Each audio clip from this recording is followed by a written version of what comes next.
राम राम सभी साथियों को। तो आज का टॉपिक शुरू करेंगे हम। आज पढ़ने वाले हैं हम अड़ुआर। अड़ुआर कैसे निकालते हैं, तो अड़ुआर निकालना सीखेंगे आज हम।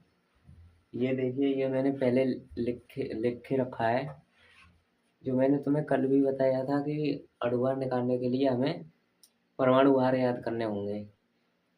तो मैंने ये पहले से लिख लिए हैं, क्योंकि टाइम लगेगा इसमें लिखने के लिए, इसलिए मैंने पहले से लिख रखे हैं। तो इसे देखिए, हाइड्रोजन हाइड्रोजन को H से दर्शाते हैं, तो हाइड्रोजन का परमाणु भार होता है 1 और कार्बन का 12, नाइट्रोजन का 14, ऑक्सीजन का 16, क्लोरीन का 35.5, सोडियम का 23, मैग्नीशियम का 24, एल्यूमिनियम का 27, सल्फर का 32, फ्लोरीन का 19, क्लोरियम क्लोरोमियम क्लोरोमियम का 52, पोटेशियम का 39, कैल्शियम का 40, आयरन का 56, कॉपर का 63.5, जिंक का 65.3, सिल्वर का 108, आयोडीन का 127, ब्रोरोन का 11, फास्फोरस का 31, ब्रोमीन का 80। तो मैंने ये परमाणु भार लिख लिए हैं सबके। इतने की जरूरत होती है ज़्यादातर, तो मैंने ये लिख रखे हैं। ये इनके चिन्ह हैं। पोटेशियम को कैसे दर्शाते हैं, कैल्शियम को Ca से, आयरन को Fe से, कॉपर को Cu से, जिंक को Zn से, सिल्वर को Ag से, आयोडीन को I से, ब्रोरोन को B से, फास्फोरस को P से, ब्रोमीन को Br से। ऐसे इधर है, हाइड्रोजन को H से, कार्बन को C से, नाइट्रोजन को N से, ऑक्सीजन को O से, क्लोरीन को Cl से, सोडियम को Na पे, मैग्नीशियम को Mg से, एल्यूमिनियम को Al पे, सल्फर को S से, फ्लोरीन को F से, क्लोरोमियम को Cr से। तो मैंने ये लिख लिए हैं। तो अब हम निकालेंगे इनके अड़ुआर। अड़ुआर देखते हैं, तो इसे हम मिटा देते हैं, अड़ुआर निकालना सीखेंगे। अगर आप इन्हें याद नहीं करोगे तो अड़ुआर निकालना मुश्किल होगा, इसलिए आपको याद तो करने होंगे ये।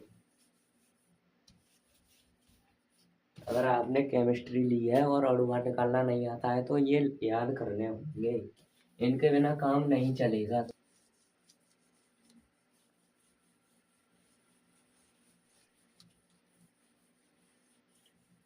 चलो अब अड़ुआर निकालना सीखते हैं।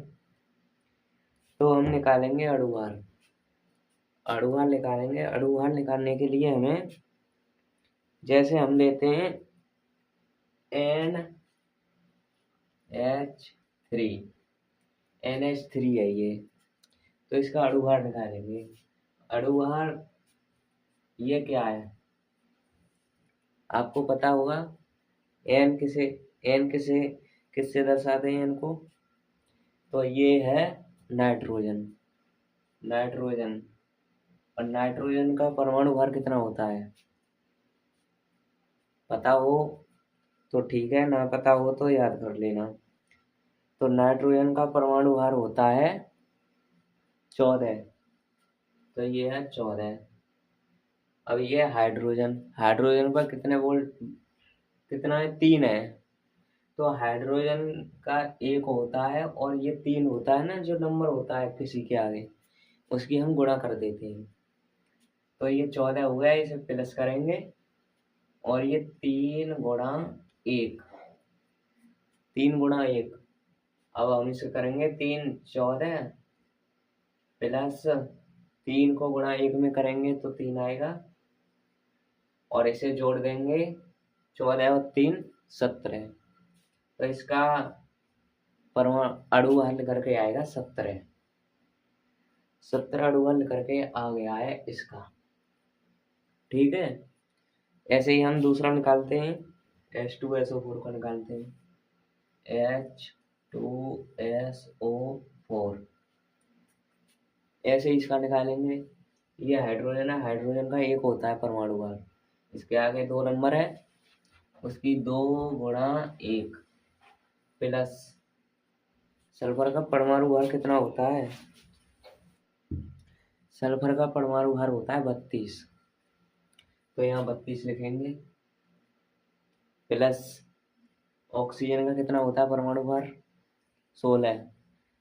16 तो इसके आगे क्या है? 4 अंक है, 4, तो 4 गुणा 16, 4 गुणा 16, तो 2 का इसमें 2 प्लस 32 प्लस 4, 16 का गुणा 4 में करेंगे तो कितना हो गया? 64। 16 चौका 64, 32 और 2 34 प्लस 64 को जोड़ेंगे बराबर 8, 6 और 3 9। ये इसका परमाणु भार निकल के आया है 98। इसका परमाणु भार आ गया 98। ऐसे ही हम दूसरा करेंगे।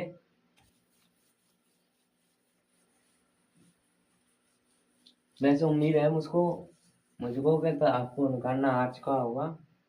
ऐसे ही हम दूसरा करेंगे हम NaOH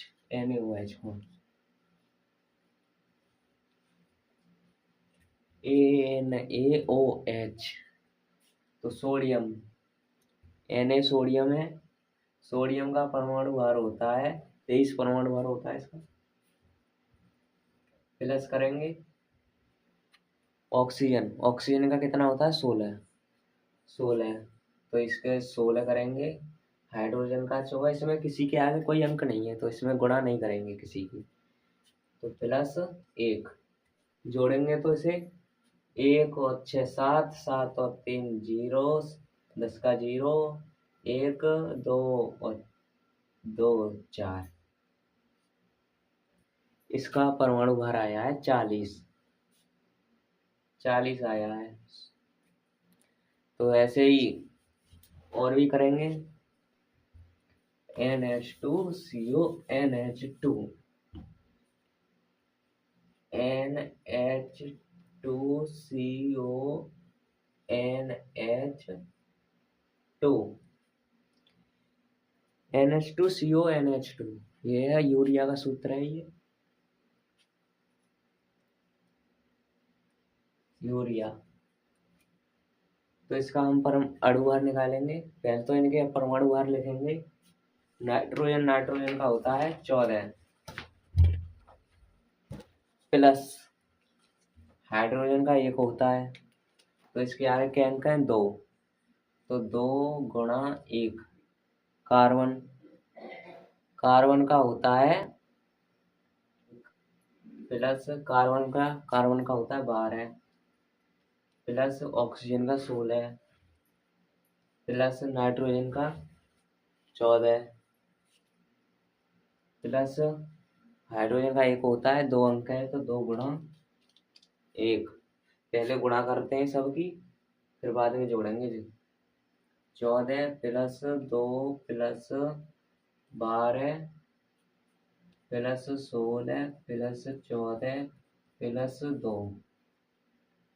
इन्हें जोड़ेंगे फिर 2 4 6 6 और 6 12 12 और 2 14 14 और 2 16 16 और 4 20 का 0 2 2 और 1 3 3 और 1 4 4 और 1 5 5 और 1 6। इसका अणु भार निकल कर आया है 6।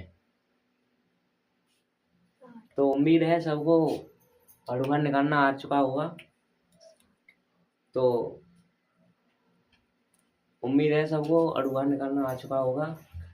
तो मिलते हैं कल एक शानदार सी ऐसी वीडियो में। तब तक के लिए राम राम भाइयों।